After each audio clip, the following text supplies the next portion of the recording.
Mas, pessoal, tem recebido alguns pedidos aí para fazer uma análise aí da situação do Brasil, mas não tem como falar da situação do Brasil se nós não falarmos a respeito do alinhamento planetário que ocorrerá amanhã, né, no dia 28 de 2 de 2025, tá?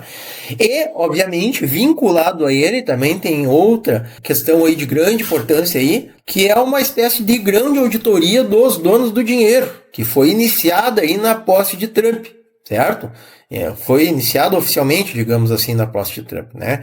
Então, o que acontece, né? Então, eu estou gravando esse vídeo aqui primeiro, tá? Pelo fato de uma de minhas seguidoras, né, ter me perguntado a respeito da situação do Brasil e após a eleição do Trump, para melhor entendê-la diante da leitura das condições astrológicas do momento, que inclui esse alinhamento planetário de amanhã, dia 28 de 2 de 2025, né? Eu percebo ser de grande importância gravar, né, antes desse vídeo, tá? O do Brasil provavelmente eu vou gravar semana que vem, né, se der um tempinho aqui, tá certo? Mas se eu gravasse hoje ia ficar muito confuso, porque é interessante entender isso aí, é interessante entender esse alinhamento antes de analisar a situação do Brasil, tá certo? Mas obviamente, eu já posso adiantar para vocês aí, dentro dessa grande auditoria aí, né, o Brasil vai entrar junto, entendeu? Você já deve ter percebido aí que o Brasil já tem sofrido um certo preparo legislativo, né, que vem a partir de ordens, né, que partem a partir dos Estados Unidos da América do Donald Trump, tá certo? Tudo isso tem a ver também um pouco com o que eu já falei aí, né, no mapa astral da posse do Trump, né, que eu espero que vocês tenham aí visto já. Se não viram, eu vou deixar o link na descrição aqui, tá certo? Porque ali eu já falei, já dei a entender para vocês aí que realmente iniciaria uma grande renovação aí na área econômica. Não lembro se eu cheguei a falar de questão de auditoria, né? Auditoria é algo mais pesado, assim, enfim, né? Mas por garantia eu vou falar hoje também aí para vocês, tá? Porque é bem interessante entender, né, que essa auditoria ela não é só assim desses de pouco tempo. Não, é uma auditoria de muito tempo que acontece, que vai levar em consideração fatos ocorridos desde o final da Segunda Guerra Mundial e Acordo de Bretton Woods. Então hoje, né, 27 de 2 de 2025, que se sabe pela história, a atual verdade é a que está aqui resumida, né? A história do dinheiro surgiu junto com a evolução das civilizações humanas. O dinheiro surgiu como uma solução para os desafios do escambo, sistema mais primitivo de troca direta de bens e serviços. No início, as pessoas utilizavam o sistema de troca de bens e serviços, conhecido hoje como escambo, mas esta forma de troca apresentava limitações, tais como necessidade de uma coincidência de desejos. Por exemplo, se alguém que tem trigo precisa de ferro, deveria encontrar alguém que precisa de trigo e possua ferro e aceitasse fazer uma troca em quantidades equivalentes.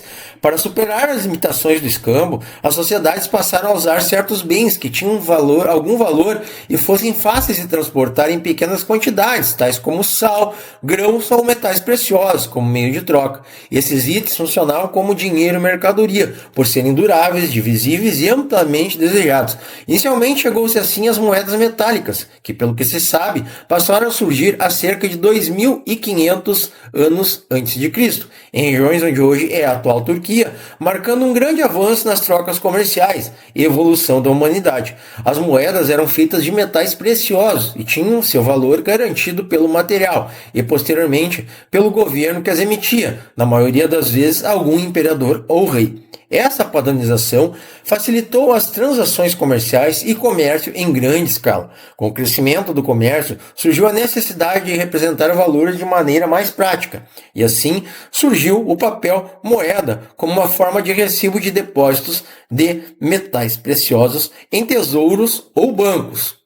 Pelo que se sabe hoje, na China, por exemplo, durante a dinastia Tang, século VII, e especialmente na dinastia Song, século XI, já eram utilizadas formas iniciais de papel moeda. Não demorou muito para os donos das moedas e dos papéis moedas dos diversos países ou regiões passarem a terceirizar a produção do dinheiro. Afinal de contas, os reis, imperadores, por exemplo, na maioria das vezes, tinham o objetivo de reinar e expandir seus territórios através da guerra, e assim ficar complicado perder seu precioso tempo administrando registrando a criação de moedas ou papel moeda.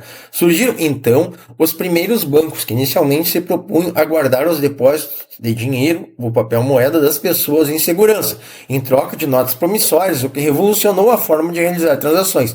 O crédito passou a ter um papel central na economia, permitindo que pessoas e empresas operassem com recursos que ainda não possuíam fisicamente, bastando pegar dinheiro em algum banco em troca de alguma promissória que assinava ou de algum bem que nesta deixava, tal como terras, casas e outros objetos que o banco aceitasse como garantia na troca de dinheiro. E assim foram se expandindo vários bancos, junto com vários reis, e diversas regiões ou países foram se formando sob o seu comando, seja com o uso do dinheiro, seja com o uso do poder que tinham sobre este, que acabava por lhe dar o que ficou conhecido como crédito. Mas como o poder acaba, na maioria das vezes, exigindo sempre mais, tais reis foram se expandindo até encontrar limites em outros reinados controlados por outros reis. E assim passaram a surgir as guerras, onde um rei buscava dominar o reinado do outro para ter domínio sobre suas terras, seu dinheiro e seu ouro, e algumas vezes até suas mulheres. E assim, várias pelejas ocorreram e vieram forjando vários reis e territórios ao longo dos tempos, até se chegar ao que ficou conhecido como a Segunda Guerra Mundial, onde dois grandes grupos de espécies de reis se uniram para pelejar uns contra os outros, estando de um lado o que ficou conhecido como Eixo, onde estava Alemanha, Itália e Japão, e do outro que ficou conhecido como aliados, vários países liderados aí pelos Estados Unidos da América, né? Um pouco antes da Segunda Guerra, o ouro já era conhecido como a principal moeda para trocas comerciais cunhadas em vários tipos, na maioria das vezes contendo os gostos dos reis e de personalidade do seu reinado, ou até mesmo em alguns tipos de papéis que ficavam conhecidos como papéis moedas.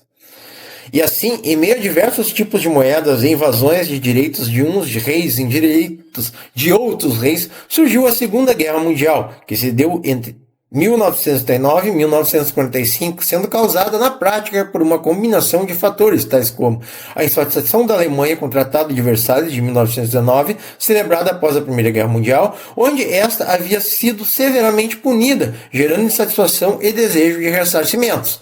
Em resumo, foi esta insatisfação que levou a Alemanha a invadir a Áustria e a Tchecoslováquia em 1938 e finalmente a Polônia em 1º de setembro de 1939, o que levou ao início da Segunda Guerra Mundial. A mesma satisfação uniu a Alemanha e a Itália de Mussolini e o Japão do imperador Hirohito com seu primeiro-ministro Tojo, que também buscavam expansão territorial. E assim se formaram dois grandes blocos que guerreavam um contra o outro. De um lado, o que ficou conhecido como Eixo, formado pela Alemanha, do Hitler, Itália de Mussolini e Japão do imperador Hirohito com seu primeiro-ministro Tojo.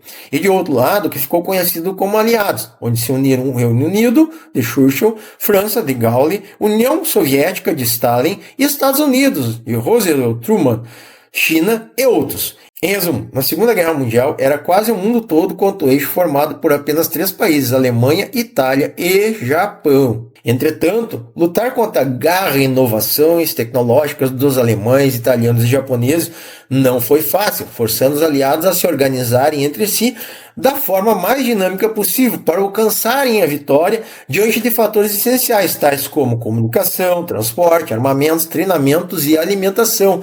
E buscando esta organização, surgiu o Tratado de Bretton Woods, que foi um acordo firmado em 1944, durante a Segunda Guerra Mundial, que estabeleceu um novo sistema monetário internacional, muito possivelmente também para agilizar as trocas e organização de equipamentos bélicos e exércitos dos aliados. E com este foram criadas regras para a economia global, sendo assinado por 44 países na cidade de Bretton Woods, nos Estados Unidos da América, que, como melhor posicionado na liderança dos aliados, passou a ter grande influência sobre este tratado. O Tratado de Bretton Woods, pelo que se sabe, tinha objetivos nobres e pacíficos, tais como evitar crises econômicas, como a de 1929, que ficou conhecida como a Grande Depressão, estabelecer um sistema de câmbio estável para facilitar o comércio internacional, criar instituições financeiras globais para ajudar na reconstrução do pós-guerra.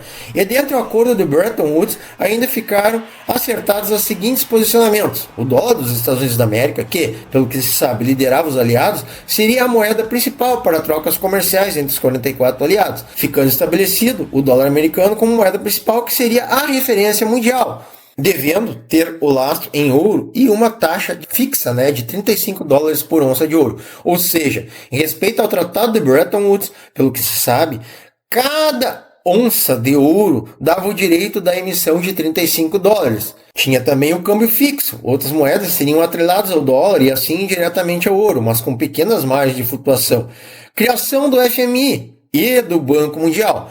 Fundo Monetário Internacional também, o FMI, que teria o objetivo de monitorar o sistema financeiro e ajudar países com problemas econômicos. Banco Mundial, que financiaria a reconstrução da Europa, supostamente devastada pela Segunda Guerra, e o desenvolvimento de países mais pobres.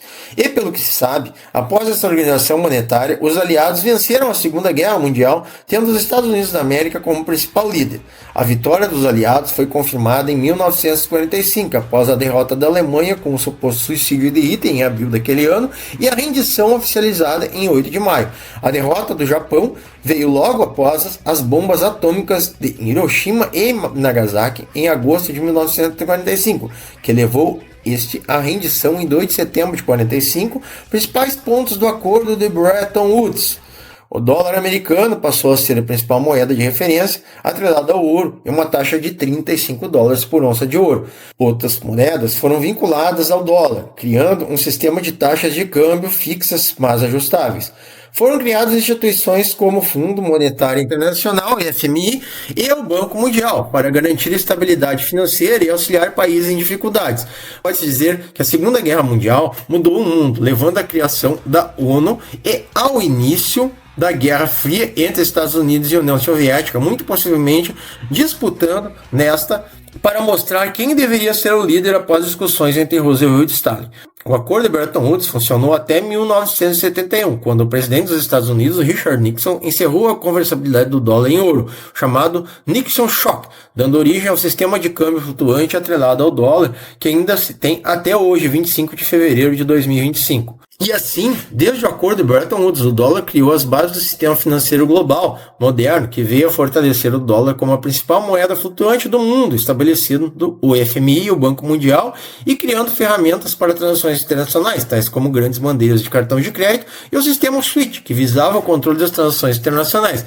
E assim vieram influenciando a economia mundial até a crise financeira global de 2008, quando, em meio aos avanços tecnológicos, o dinheiro passou a transitar cada vez mais em diversas formas eletrônicas de lastro duvidoso, cartões de crédito, transferências bancárias, além também da falta de controle de impressão de papel moeda por diversos países pelo mundo. E assim surgiram outras instituições de emissão e controle de dinheiro, tais como o BRICS, em 16 de junho de 2009, durante a primeira cúpula do grupo realizada na cidade de Ekaterimburgo, na Rússia, sendo formado por Brasil, Rússia, Índia e China, e mais recentemente a África, que entrou no grupo em 2010, tendo o BRICS o objetivo de fortalecer a cooperação econômica, política e social entre os países membros, promovendo um mundo multipolar e reduzindo a dependência de instituições financeiras ocidentais como o FMI, o Banco Mundial. E também, em meio à crise do dólar e da economia global em 2008, surgiu o Bitcoin sob a batuta de um suposto hacker, ou grupo de hackers que se apresentou com a alcunha de Satoshi Nakamoto. A história do Bitcoin começa em 2008, em meio à crise financeira global, quando o indivíduo ou grupo sob o pseudônimo de Satoshi Nakamoto publicou o famoso white paper intitulado Bitcoin, a Peer-to-Peer Electronic Cash System.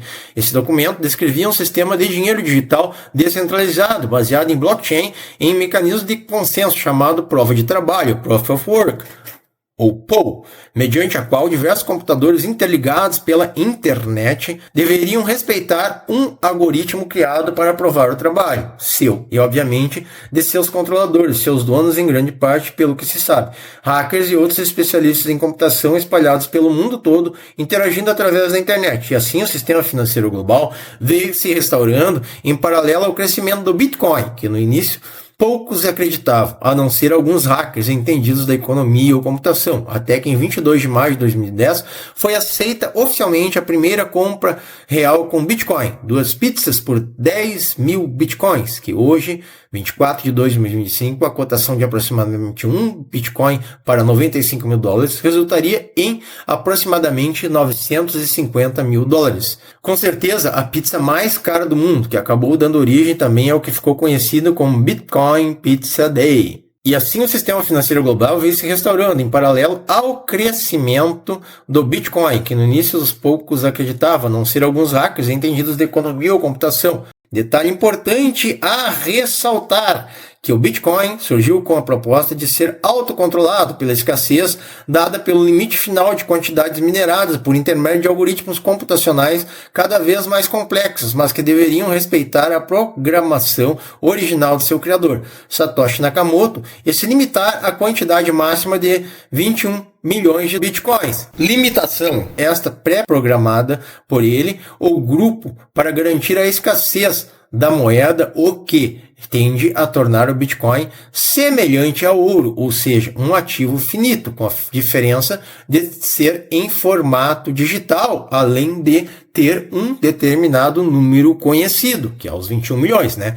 Essa característica de escassez é um dos fatores que contribui para o valor e o apelo do Bitcoin como moeda de reserva de valor, similar ao conceito de ativos raros como o ouro. E como em meio a tanto dinheiro digital sem laço, coisas estranhas passam a ocorrer pelo mundo, ameaçando o controle da paz global que supostamente os Estados Unidos da América vinham exercendo desde o final da Segunda Guerra Mundial, um grande líder empresário de sucesso chamado Donald Trump se ergueu a partir dos Estados Unidos e sacrificou até chegar a ser eleito pela segunda vez como presidente de seu país, tendo agora o apoio de outro grande líder da tecnologia e comunicação global que conseguiu até mesmo a façanha de fazer foguete dar ré, Elon Musk.